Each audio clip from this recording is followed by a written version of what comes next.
لبيك اللهم لبيك لبيك لا شريك لك لبيك إن الحمد والنعمة لك والملك لا شريك لك إن الحمد والنعمة لك والملك لا شريك لك لبيك اللهم لبيك لبيك لا شريك لك لبيك إن الحمد والنعمة لك والملك لك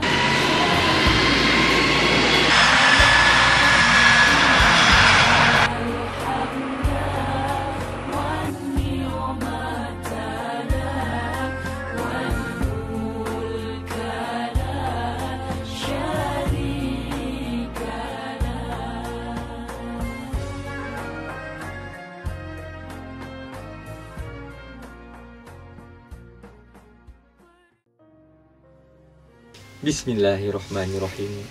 Assalamualaikum warahmatullahi wabarakatuh. Salam sejahtera dan salam JPN Selangor terbilang. Majlis mengalu-alukan kebersamaan yang berusaha Puan Hajah Anismah binti M. Noh, Pengarah Pendidikan Jabatan Pendidikan Negeri Selangor, Tuan-Tuan Timbalan Pengarah Pendidikan JPN Selangor, Barisan Pegawai Pendidikan Daerah Negeri Selangor, Ketua-Ketua Penolong Pengarah Kanan, Ketua-Ketua Penolong Pengarah, para pegawai dan kaki tangan Jabatan Pendidikan Negeri Selangor dan hadirin sekalian dalam Majlis Penambulanan Pendidikan Negeri Selangor bagi bulan Julai 2021. Hadirin yang dimuliakan, majlis hari ini dimulakan dengan lagu Negaraku, lagu Negeri Selangor dan lagu Pendidikan Bestari Gemilang.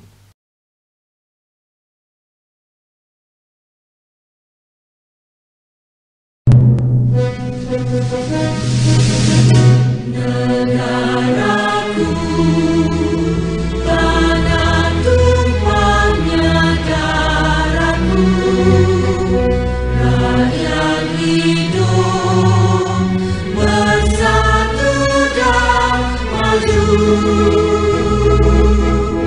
Rahmat Bahya Tuhan kurniakan.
menguntum manis, senyuman sidara, datang teruna ingin bersua. Selamat datang, selamat sejahtera, salam hormat untuk semua. Ke Pekan Kuala membeli bingka, sayang pesanan terlupa sudah. Majlis bermula, tirai dibuka dengan alunan madah yang indah. Yang berusaha, Puan Hajah Anismah binti M. Noh, Pengarah Pendidikan Jabatan Pendidikan Negeri Selangor. Yang dihormati Tuan Haji Abdul Aziz bin Abdul Jalil, Timbalan Pengarah Sektor Perancangan dan Pengurusan PPD. Yang berbahagia Datin Nur Faridah binti A. Bakar, Timbalan Pengarah Sektor Pembelajaran. Yang dihormati Puan Hajah Marpuatun binti Sastero, Timbalan Pengarah Sektor Pengurusan Sekolah. Yang dihormati Encik Azmi bin Misrun, Timbalan Pengarah Sektor Pembangunan Murid, Pegawai-pegawai Pendidikan Daerah Negeri Selangor, Ketua-ketua Penolong Pengarah Kanan, Ketua-ketua Penolong Pengarah, para pegawai dan kaki tangan Jabatan Pendidikan Negeri Selangor dan hadiri yang dikasihi sekalian. Assalamualaikum warahmatullahi wabarakatuh. Salam sejahtera dan salam JPN Selangor terbilang.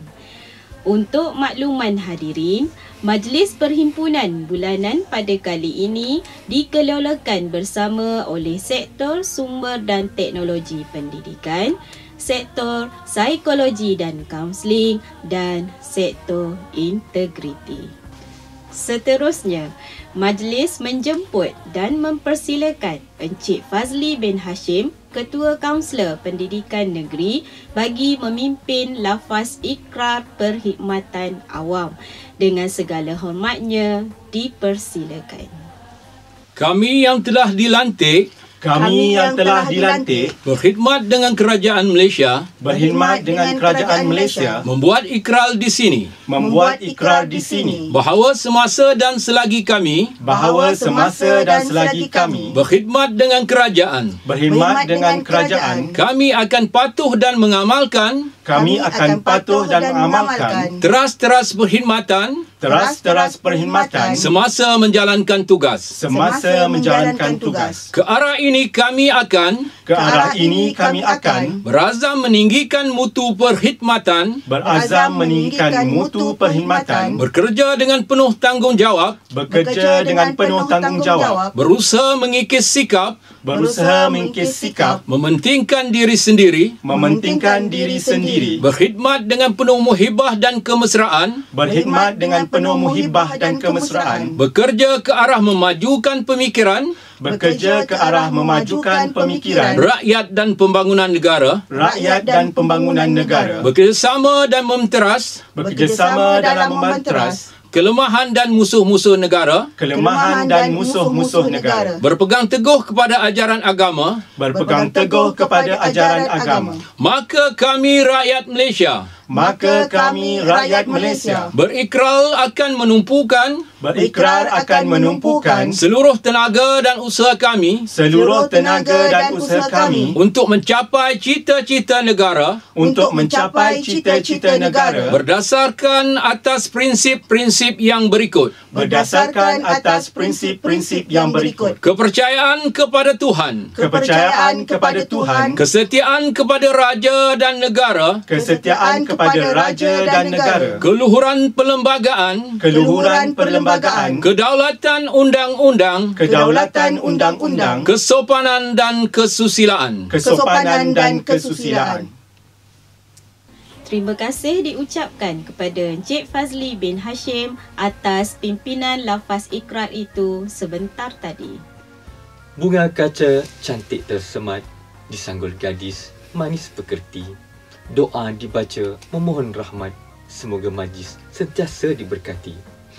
Hadirin yang dikasihi sekalian, bagi memohon keberkatan majlis pada pagi ini, majlis dengan penuh takzimnya menjemput Encik Muhammad Sani bin Tuhimin, Kaunselor Pendidikan Negeri, bagi memimpin bacaan doa. Dengan segala hormatnya, dipersilakan. Al-Fatihah. A'udzubillahi minasyaitonirrajim. Bismillahirrahmanirrahim. Alhamdulillahirabbil alamin. Arrahmanirrahim. Maliki yaumiddin. Iyyaka na'budu wa iyyaka nasta'in. Ihdinas siratal mustaqim. Siratal ladzina an'amta 'alaihim ghairil maghdubi 'alaihim waladdallin. Amin. Bismillahirrahmanirrahim. Alhamdulillahirabbil alamin. Wassalatu wassalamu ala sayyidina Muhammadin wa ala alihi wa ashabihi ajma'in. Ya Karim, ya sesungguhnya kami menadah tangan pada pagi ini di Majlis Perhimpunan Bulanan Jabatan Pendidikan Negeri Selangor, merafakkan kesyukuran dan pujian terhadap-Mu di atas kurniaan-Mu yang tidak ternilai. Ya Allah, Ya Rahman, Ya Rahim, justru itu ya Allah, berkatikanlah perhimpunan ini, berkatilah juga usaha-usaha kami, satukanlah hati-hati kami, eratkanlah silaturahim di kalangan kami, padukanlah tenaga dan usaha kami untuk menggempur anjakan sikap dan pemikiran menghadapi era teknologi dan globalisasi. Ya Allah, kurniakanlah apa kiranya kepada kami kekuatan rohani dan jasmani, cetusan idea dan gerakan minda untuk terus menjana kecemerlangan pendidikan di alam persada ini. Ya Zal Jalalil wal Ikram, jadikanlah kami ya Allah dari kalangan hamba-hamba-Mu yang bersyukur dan taat melaksanakan perintah-Mu. Jauhilah kami ya Allah dari melanggari perintah-Mu. Kurniakanlah jua kepada kami kesihatan anggota, kecergasan minda, rezeki yang halal dan berpanjangan, zuriat dan generasi yang beriman serta segala kebaikan dunia dan akhirat. Rabbana atina fid dunya hasanah wa fil akhirati hasanah wa qina azabannar. Wa sallallahu ala Muhammadin wa ala alihi wa ashabihi wa sallam. Walhamdulillahi rabbil alamin.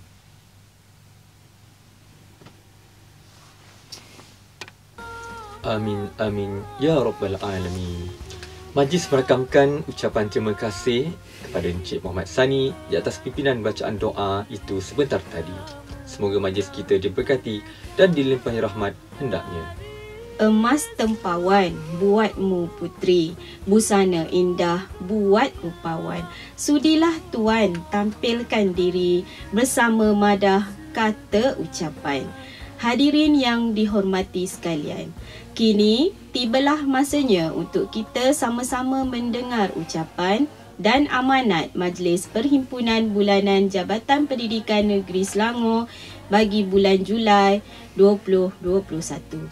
Majlis dengan ini menjemput dan mempersilakan Yang Berusaha Puan Hajah Anismah binti M. Noh, Pengarah Pendidikan Jabatan Pendidikan Negeri Selangor untuk menyampaikan ucapan. Dengan segala hormatnya dipersilakan. Assalamualaikum warahmatullahi wabarakatuh. Selamat sejahtera dan salam JPN Selangor terbilang. Terima kasih saudara dan saudari pengacara majlis. Yang dihormati Haji Abdul Aziz bin Abdul Jalil, Timbalan Pengarah Sektor Perancangan dan Perusahaan PPD. Yang berbahagia Datin Nur Faridah binti Abu Bakar, Timbalan Pengarah Sektor Pembelajaran. Yang dihormati Puan Hajah Marfuatun binti Sastero, Timbalan Pengarah Sektor Pengurusan Sekolah.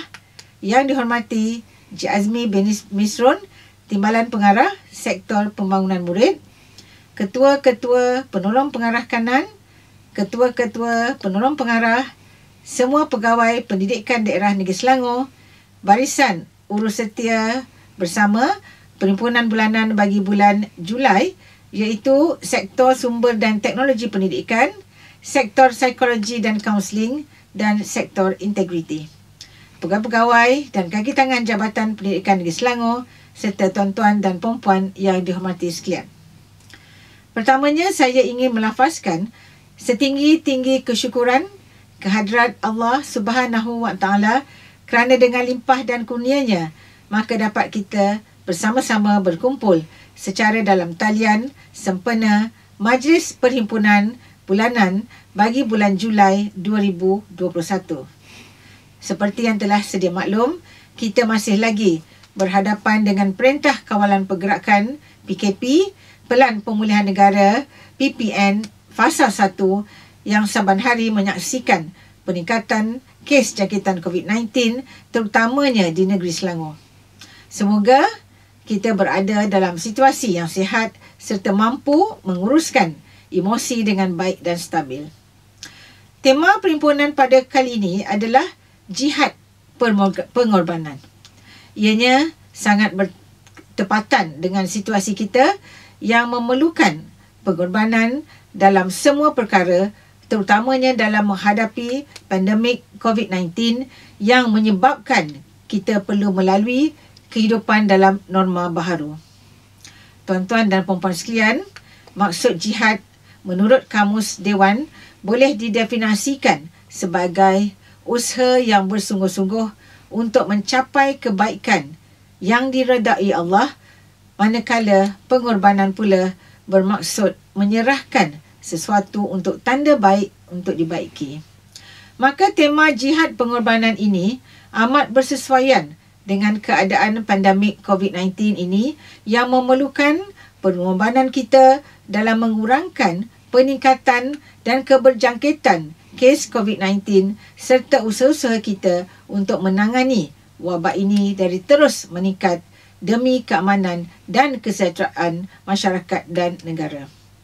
Sejak Perdana Menteri kita mengumumkan Perintah Kawalan Pergerakan PKP yang telah berlangsung hampir sebulan setengah, banyak juga pengorbanan yang perlu kita lalui dan hadapi, terutamanya dalam melawan hawa nafsu daripada melakukan perkara-perkara yang kita minat dan sukai seperti balik kampung, ziarah menziarahi semasa Hari Raya Aidiladha, melancong, makan di restoran dan banyak lagi.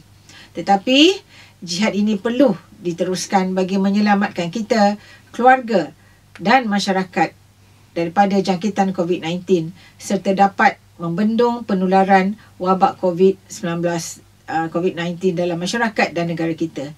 Saya juga menyeru kepada tuan-tuan dan puan-puan warga JPN Negeri Selangor untuk sama-sama menyokong kerajaan untuk mendapatkan vaksinasi. Saya amat tidak gembira kerana ada sebahagian daripada kita yang tidak mendaftar untuk vaksinasi kerana ada pemikiran-pemikiran yang tersendiri. Tetapi kita, apabila kita tidak mendapat vaksin, maknanya kita mendedahkan diri kita kepada jangkitan dan kita mendedahkan anak-anak kita, ahli keluarga kita dan orang-orang di sekitar kita kepada jangkitan ini. Oleh itu saya menyeru sekali lagi supaya semua guru, semua staf di JPN sama-sama kita memvaksikan diri kita agar kita berjaya untuk mengurangkan penyebaran pandemik ini. Tuan-tuan dan puan-puan sekalian, baru-baru ini umat Islam seluruh dunia telah menyambut Hari Raya Aidiladha. Dalam suasana sambutan Hari Raya Aidiladha ini, kita perlu menghayati nilai pengorbanan yang tinggi seperti mana Nabi Ibrahim AS diperintahkan oleh Allah Subhanahu Wa Taala untuk menyembelih anaknya Nabi Ismail. Begitu juga dengan kita perlu hadapi cabaran dan doganan ini dengan pengorbanan dan sentiasa reda, sabar serta berlapang dada. Baru-baru ini dimaklumkan dalam media bahawa jangkitan yang banyak di Kelantan adalah disebabkan oleh balik kampung oleh anak-anak Kelantan dari pantai barat ke pantai timur. Ini satu perkara yang menyedihkan kerana apa yang kita buat, kita menyebabkan ibu bapa kita di kampung terkena jangkitan ini.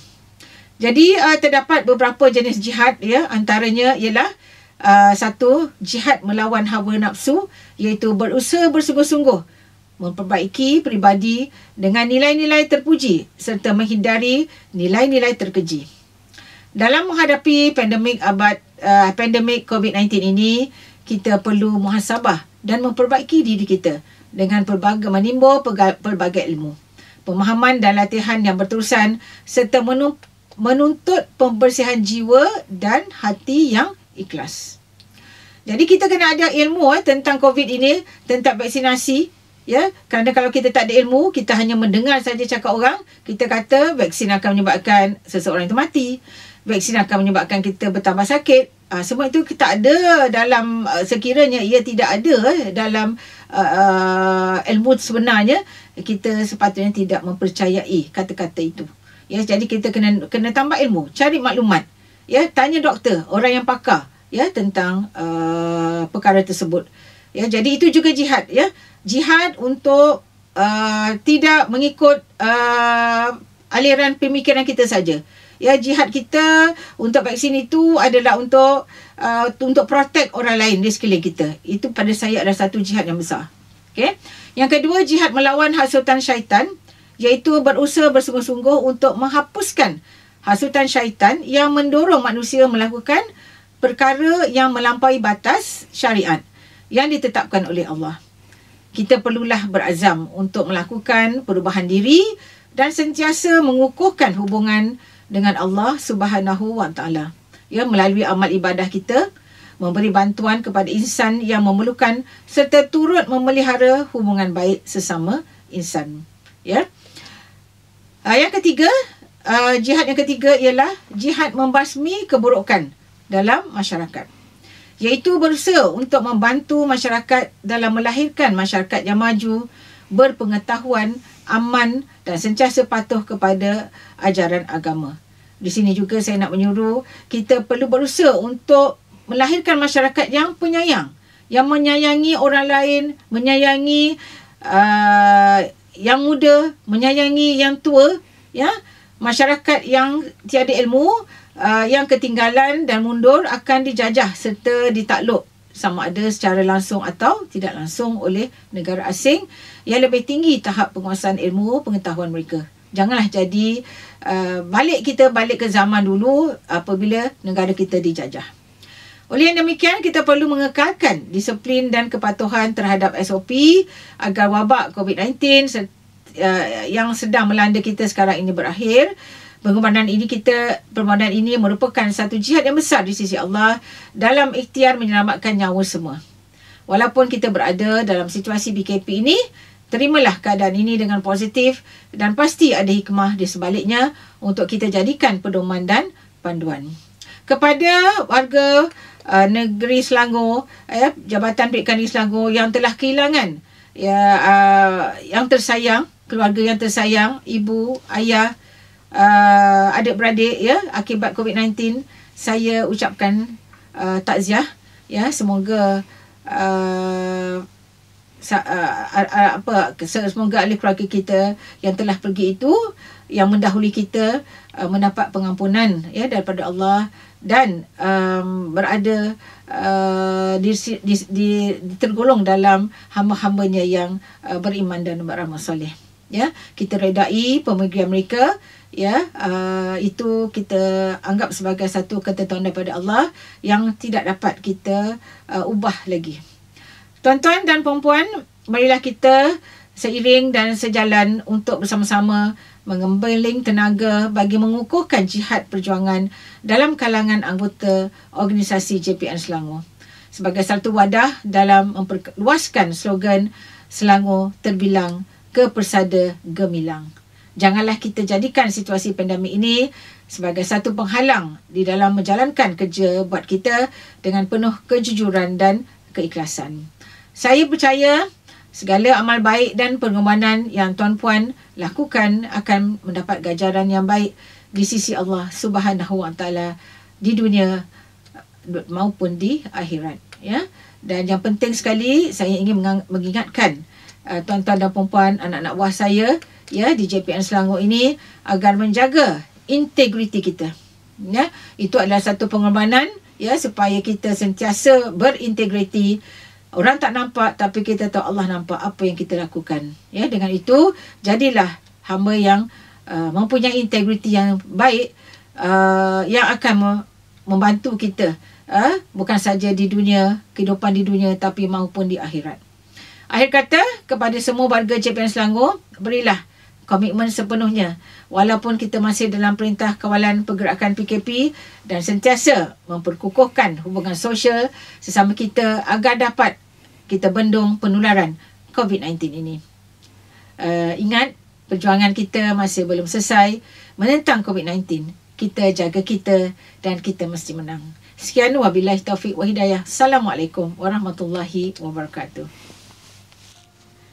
Majlis merakamkan setinggi-tinggi penghargaan dan ucapan terima kasih atas ucapan dan amanat yang diberikan oleh Yang Berusaha Pengarah Pendidikan Jabatan Pendidikan Negeri Selangor sebentar tadi.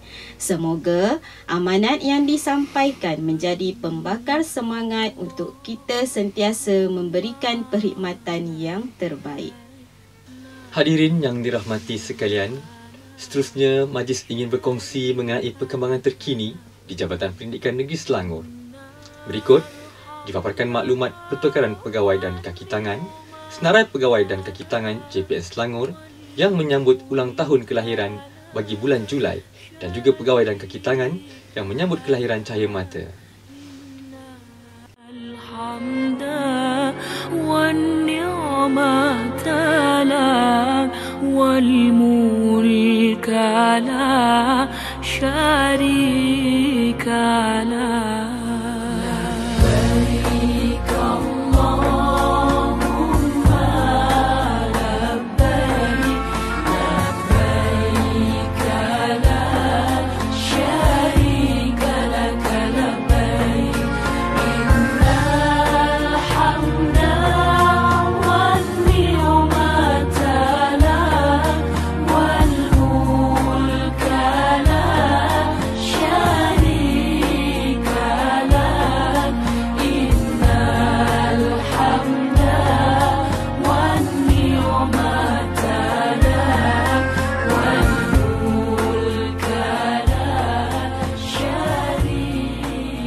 حبيب القلب يا خير البرايا يا لي جئت بالحق رسول الهدايا.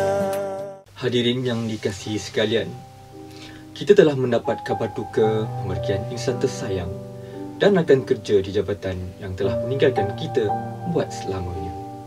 Duka cita dimaklumkan bahawa seorang pegawai JPN Selangor iaitu Encik Muhammad Zulhilmi bin Bakhtiar Jamili, penolong pengarah sektor perancangan dan pengurusan PPD, telah kehilangan bapa tercinta pada 18 Julai 2021. Pada tanggal 24 Julai 2021 pula, kita dikejutkan dengan pemergian seorang pegawai JPN Selangor iaitu mendiang Cindamara Nadan, anak lelaki Apadurai, penolong pengarah bahasa Tamil sektor pembelajaran. Mendiang merupakan seorang yang berdedikasi dengan tugas yang diamanahkan dan disenangi oleh seluruh warga JPN Selangor. Mewakili pengarah pendidikan negeri Selangor dan seluruh warga Jabatan Pendidikan Selangor mengucapkan takziah kepada seluruh ahli keluarga. Hadirin yang dimuliakan, seperti mana yang kita sedia maklum, pada 10 Zulhijjah 1442 Hijrah bersamaan 20 Julai 2021, seluruh umat Islam menyambut perayaan Hari Raya Aidil Adha.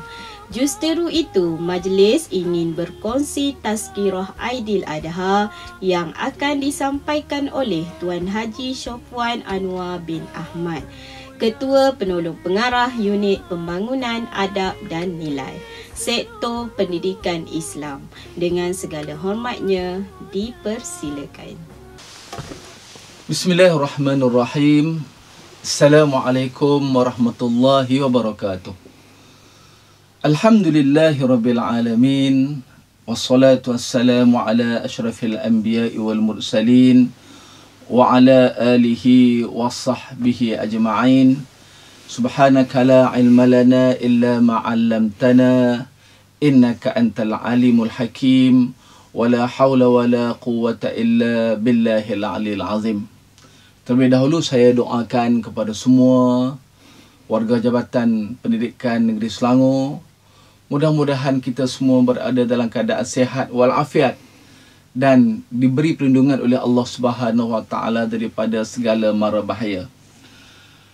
Tuan-tuan, kita baru sahaja menyambut Hari Raya Aidil Adha ataupun kita kenali sebagai Hari Raya Korban. Mungkin tuan-tuan, daging korban telah habis kita makan, tetapi janganlah kita habis untuk mengingati pengorbanan yang dilakukan oleh Nabi Ibrahim dan Nabi Ismail, berkorban untuk mentaati perintah Allah Subhanahu Wa Taala.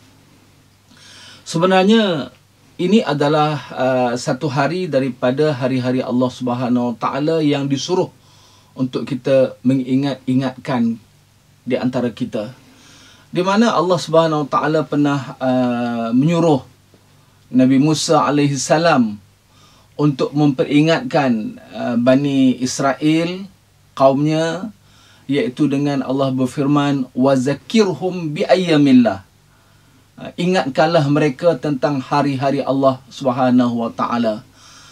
Sebenarnya hari-hari Allah ni banyak yang Allah takdirkan berlaku untuk kita ambil iktibar.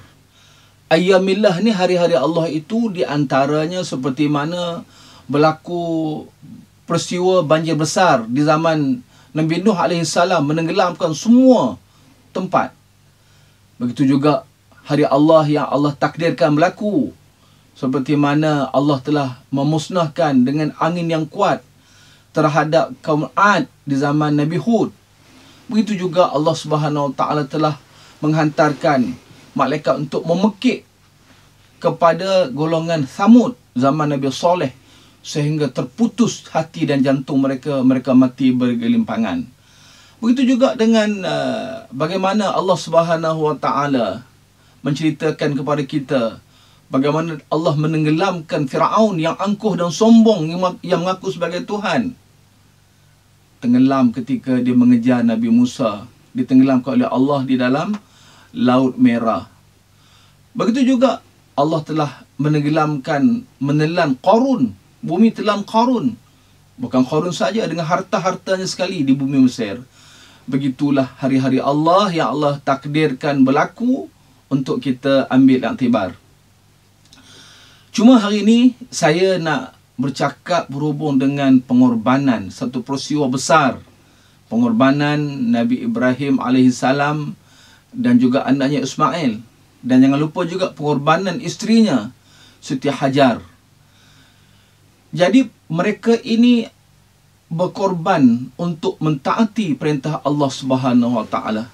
Satu keluarga yang berkorban untuk mentaati perintah Allah Subhanahu Wa Taala. Yang kita tengok inilah pengorbanan yang cukup unggul. Tuan-tuan dan puan-puan, kalau kita tengok Nabi Ibrahim AS ini, Allah uji dia macam-macam. Sejak dia muda, tuan-tuan sudah maklum bagaimana dia dibakar oleh Namruz. Dibakar dalam api yang marak, yang begitu kuat apinya. Sehingga mereka sendiri tidak mampu untuk mendekati. Mereka lontar saja Ibrahim dalam api itu. Kemudian Allah uji Ibrahim ketika dia berkahwin. Ketika Nabi Ibrahim berkahwin, Allah tidak memberikan zuriat kepada Nabi Ibrahim. Tak ada zuriat. Sehingga dah tua, dah lanjut usia. Setengah ulama kata ketika dia berumur 80 tahun. 80 tahun tuan-tuan baru Allah berikan kepada Nabi Ibrahim seorang anak yang namanya Ismail. Hasil perkahwinan dia dengan Siti Sarah. Bayangkan 80 tahun umurnya baru dapat anak. Kita kalau 5 tahun kahwin tak dapat anak pun telah menjadi satu kegusaran yang amat sangat. Bayangkan Nabi Ibrahim AS. Apabila telah pun dikurniakan anak, ketika itu Nabi Ibrahim berada di Palestin, Allah perintahkan pula Nabi Ibrahim membawa isteri dan anaknya yang masih lagi bayi untuk dihantar ke satu tempat yang Allah perintahkan, iaitu ke tempat itu nama dia Faran, ataupun sekarang ini dikenali sebagai Makkah. Allah minta Nabi Ibrahim hantar anak dan isteri. Sudahlah dia dah lama menunggu untuk hadirnya seorang anak daripada zuriatnya. Bila dia dapat, Allah uji ketaatannya untuk bawa hantar anak dan isteri, anak yang masih bayi, ke satu tempat di Mekah yang kita tahu tempat itu tuan-tuan kering kontang, bukit batu dan juga pasir, tidak ada air. Ketika diperintahkan, maka dilakukan oleh Nabi Ibrahim demi ketaatan kepada Allah Subhanahu Wa Taala. Maknanya tuan-tuan, daripada Palestin nak pergi ke Mekah, saya tengok dalam peta perjalanan lebih kurang 1400 km di zaman itu tuan-tuan. Maka atas arahan Allah, Nabi Ibrahim hantar anak dan isterinya kepada satu tempat yang kering kontang, yang kita tahu bahawa Mekah ini negeri yang panas. Pernah sampai 50 darjah Celsius. Apabila Nabi Ibrahim menghantar anak dan isterinya ke Mekah, berlaku suatu dialog yang menyayat hati. Ketika sampai di Mekah yang kering kontang, maka ketika itu isterinya Siti Hajar bertanya kepada Nabi Ibrahim, Allahu amaraka bihadza? Adakah Allah yang memerintahkan engkau untuk menghantar kami ke sini? Yang kering kontang tempatnya, dan tidak ada rumah, tidak ada penginapan, terkontang kanting. Maka jawab Nabi Ibrahim, ya, Allah yang memerintahkan aku untuk menghantar kamu berdua ke sini. Kalau begitu, kata isterinya yang salihah, Siti Hajar berkata, izan, kalau begitulah perintah Allah Subhanahu Wa Taala, la yudhi'una Allah, tentu Allah tidak akan mensia-siakan kami. Baik tuan-tuan, apabila berada beberapa lama di Mekah, hanya dia, Siti Sarah dan juga anaknya Ismail, Maka ketika itu tuan-tuan, makanan telah habis, bekalan makanan telah habis, bekalan air telah habis, sehingga kering susu Siti Hajar. Nabi Ismail menangis kerana tidak ada susu untuk diminum. Maka Hajar berlari-lari mencari air. Dia naik ke Bukit Safa. Dia berlari ke Bukit Marwah. Jauh juga jaraknya antara Safa dan Marwah. Meninjau-ninjau kalau ada orang yang lalu lalang di situ. Kalau ada ternampak sumber air, maka ketika itulah ketika dia berulang alik 7 kali antara Safa dan Marwah yang kita jadikan sa'i sekarang ini, maka dia lihat tiba-tiba anaknya Nabi Ismail menguis-nguis pasir dan terbitlah air. Maka bila terbit air, maka dia empang air itu dengan segera dengan tangannya sambil berkata zam zam, zam zam, maknanya kepung, empang. Maka dapatlah mereka meminum air. Dan kata Rasulullah SAW, kalaulah Siti Hajar tidak mengempang air zam-zam yang keluar itu, air itu akan terus mengalir, melimpah hingga hari kiamat. Jadi tuan-tuan, Allah menguji Nabi Ibrahim. Allah memerintahkan untuk meletakkan isteri dan anak. Nabi Ibrahim tak buat rumah tuan-tuan. Letak sahaja tanpa ada rumah. Tidak ada penginapan, tidak ada penghuni di situ. Dan bayangkanlah tuan-tuan keadaan yang begitu sukar. Sehingga kan apabila Nabi Ibrahim beredar meninggalkan anak dan isterinya, ketika itu Nabi Ibrahim merayu, berdoa kepada Allah Subhanahu Wa Taala, Rabbana innaka ta'lamu ma nukhfi wa ma nu'lin. Wahai Tuhanku, Engkau mengetahui betapa sedihnya hati aku yang aku sembunyikan, dan apa yang Engkau tahu yang berada dalam hati aku tentang kesedihan aku meninggalkan anak-anak. Dia meneruskan perjalanan. Nabi Ibrahim teruskan perjalanan. Bila sampai di sebuah bukit, dia menghadap kepada Mekah di mana ditinggalkan anak dan isterinya. Ketika dia menghadap ke arah Mekah itulah, maka dia berdoa kepada Allah Subhanahu Wa Taala, Rabbana inni askantu min zurriyati biwadin ghairi zar'in inda baitikal muharram. Wahai Tuhanku, sesungguhnya aku tinggalkan zuriat aku di sebuah wadi yang tidak ada tumbuhan di sisi rumahmu. Jadi tuan-tuan, itulah munajat Nabi Ibrahim. Dia meninggalkan anak-anak, isteri yang kita melihat amat tidak berperi kemanusiaan, tetapi itu adalah perintah Allah Subhanahu Wa Taala. Baik, kemudian tuan-tuan, kita tengok bukan setakat itu saja ujian Allah Subhanahu Wa Taala. Nabi Ibrahim yang kadang sekali-sekala berulang alik untuk melihat isterinya daripada Palestin ke Mekah untuk melihat anak dan isterinya Nabi Ismail. Maka satu ketika Nabi Ibrahim bermimpi bahawa dia menyembelih anaknya. Dia bermimpi dia menyembelih anaknya Nabi Ismail. Jadi tuan-tuan, mimpi oleh para Nabi adalah mimpi yang benar. Dia panggil ru'yah sadiqah, mimpi benar. Dan mimpi para Nabi adalah wahyu.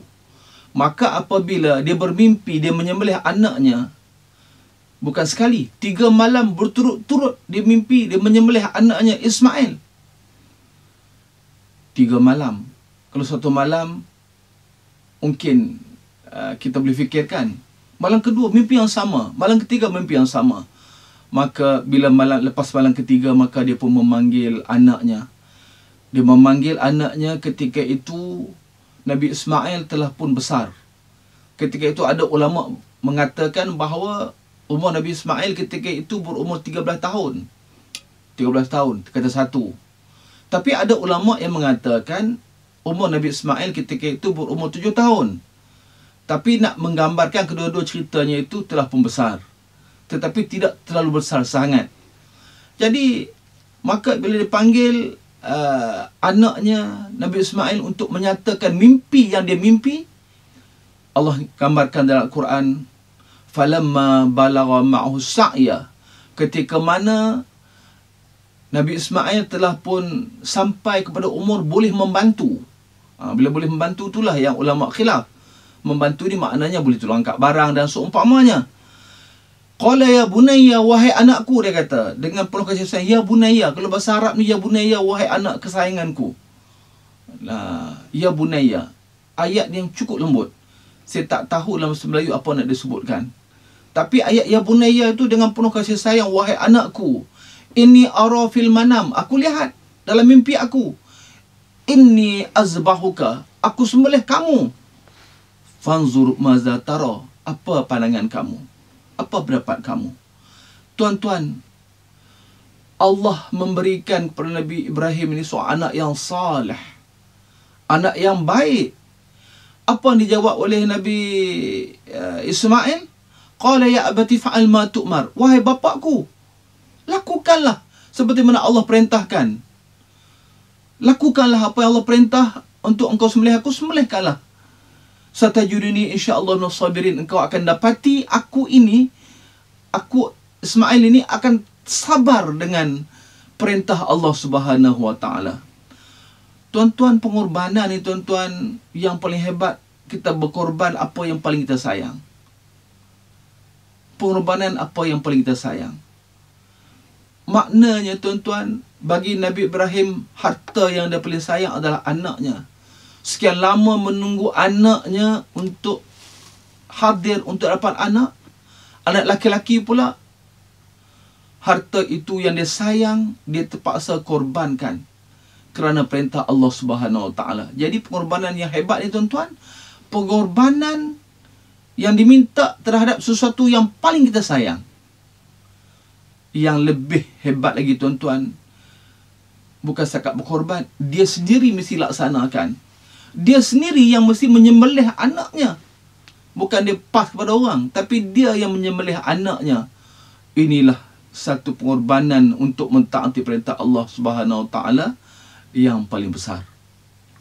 Jadi tuan-tuan, kalau kita tengok di situlah betapa taatnya Nabi Ibrahim alaihissalam. Betapa satu keluarga yang mentaati perintah Allah Subhanahu Wa Taala. Kita lihat Nabi Ibrahim sebagai seorang bapa yang soleh mentaati perintah Allah. Nabi Ismail seorang anak yang soleh yang mentaati perintah Allah Subhanahu Wa Taala. Siti Hajar seorang ibu yang penuh penyayang dan kasih sayang, tidak membantah dan tidak menghalang apa yang Allah perintahkan kepada Nabi Ibrahim dan Nabi Ismail. Inilah bagi saya satu keluarga soleh yang menjadi contoh kepada kita. Jadi tuan-tuan, kalau kita bandingkan bagaimana pengorbanan yang diminta oleh Allah Subhanahu Wa Taala kepada kita dalam pada hari raya Aidil-Adha untuk kita berkorban dengan seekor kambing ataupun sebahagian daripada 7 bahagian lembu untuk kita berkorban. Kalau kita nak bandingkanlah dengan apa yang dilakukan, diminta oleh Allah kepada Nabi Ibrahim, tentulah amat jauh dan amat kecil sangat pengorbanan yang diminta oleh Allah kepada kita. Maka dengan sebab itu, tuan-tuan, tanam keazaman kepada kita untuk kita melakukan korban. Tanam keazaman untuk kita melakukan korban setiap tahun. Setiap tahun kita melakukan korban. Kita boleh merancang daripada awal. Boleh menyediakan tabung korban untuk keluarga. Kita mungkin satu masa ketika datangnya hari raya korban, mungkin ketika itu kita tidak cukup duit. Tapi kalau kita rancang daripada awal, insya-Allah tabung yang ada di dalam rumah kita itu kita simpan. Kalau sebulan 100, insya-Allah, maka bila sampai masanya mudah untuk kita berkorban dan kita boleh berkorban setiap tahun. Baik tuan-tuan, suka untuk saya ingatkan bahawa korban ini hukumnya sunat muakkad. Sunat muakkad ni apa? Sunat yang amat dituntut. Tuntut bagaimana? Dalam satu keluarga, satu korban. Bukan setiap orang, satu keluarga. Maknanya kalau dalam rumah itu ada 10 orang, kalau satu orang telah melakukan satu korban, ke-10 orang yang berada dalam rumah itu, maka mereka tetap mendapat pahala sunat muakkad.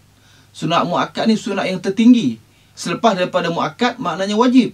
Jadi maknanya sunat yang berada di makam yang tinggi. Jadi tuan-tuan, bayangkan kalau satu orang yang buat korban dalam rumah kita, maka semuanya mendapat pahala sunat muakkad, besar pahalanya.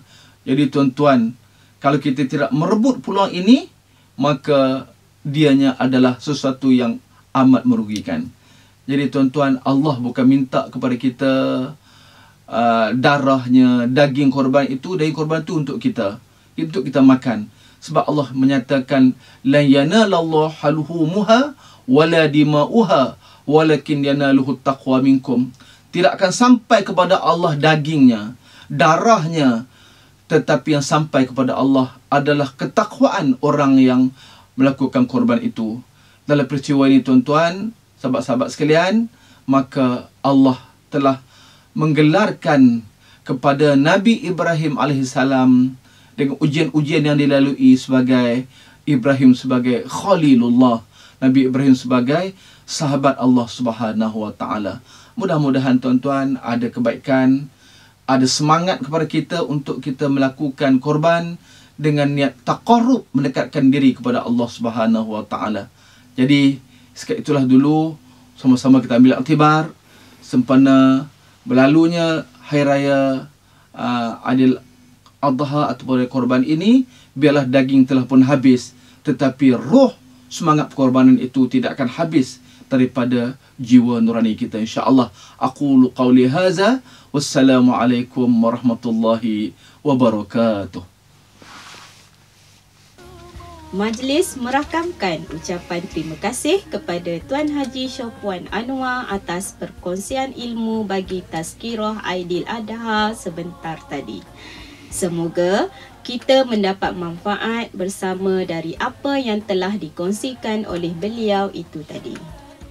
Hadirin yang dimuliakan, seterusnya marilah sama-sama kita saksikan pula video selayang pandang bagi program yang telah dijalankan oleh Sektor Sumber dan Teknologi Pendidikan, Sektor Psikologi dan Kaunseling serta Sektor Integriti.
Hadirin yang dikasihi sekalian, untuk makluman semua, Majlis Perhimpunan Bulanan Jabatan Pendidikan Negeri Selangor bagi bulan Ogos 2021 akan dikelolakan oleh Sektor Pengurusan Sekolah.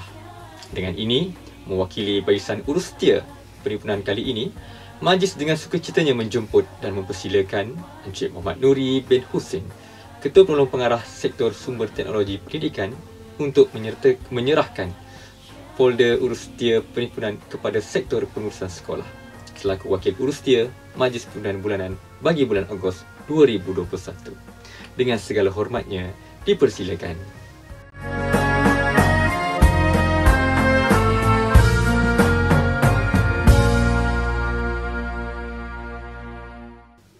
Hadirin yang dimuliakan, dengan sempurnanya penyerahan folder perhimpunan bulanan sebentar tadi, maka sempurnalah sudah majlis kita pada hari ini.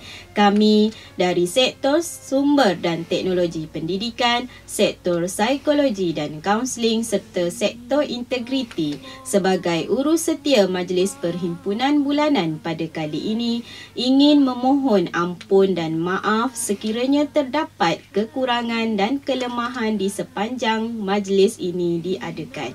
Sekian, wabillahi taufiq wal hidayah. Wassalamualaikum warahmatullahi wabarakatuh. La syarika la, innal hamda wan ni'mata la, wal mulka la syarika la.